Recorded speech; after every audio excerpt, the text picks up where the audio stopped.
Alrighty, happy Wednesday, folks. It's April 5th, and we're in Exodus chapter 34, verses 6 and 7.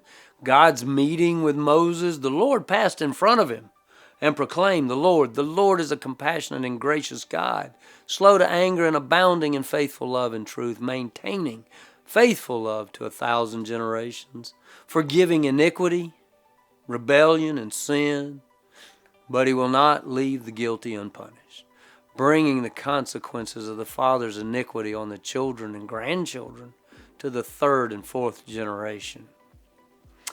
I hate to admit it, but I have a temper. I've had a temper. I think it goes back to expectation and me being one of those people that want things to just be in the right order and in the right place. God has worked on my temper for years, decades even. I remember just starting in youth ministry that sometimes I would lose my cool with the young people. It was through that God taught me to control my temper.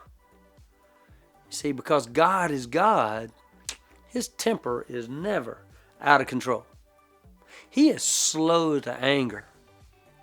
But remember the Romans passage, we considered the phrase God's wrath is revealed from heaven against unrighteousness and ungodliness. See, God has a right to be angry. Look at the world around us. See the sin that's in the world around us, the ungodliness, the unrighteousness. And from that Romans passage, that unrighteousness that suppresses truth. God has a right to be angry. Matter of fact, we see God, his wrath poured out in the book of Genesis when the flood. You see, man was evil continuously. You see, God is righteous. God in his righteousness and even in his anger. Think about it. You see it at the flood. You see it in Exodus when God punished his people for their ungodliness, when God punished their unrighteousness, when God punished their idolatry. We see it in the life of Jesus when he went into the temple and was angered by the fact that the money changers had turned the temple into a mall? You see, God's righteous in his anger, but he's slow to anger. And he is faithful in showing love and compassion.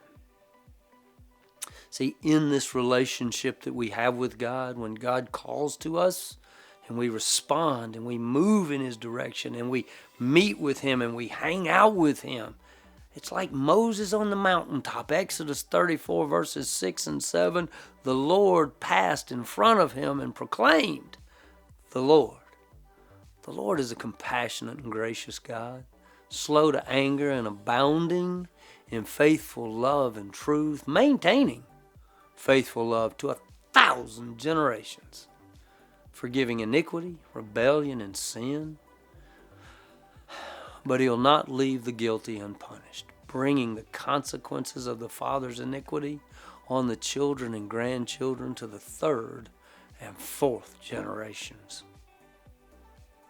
See you next time.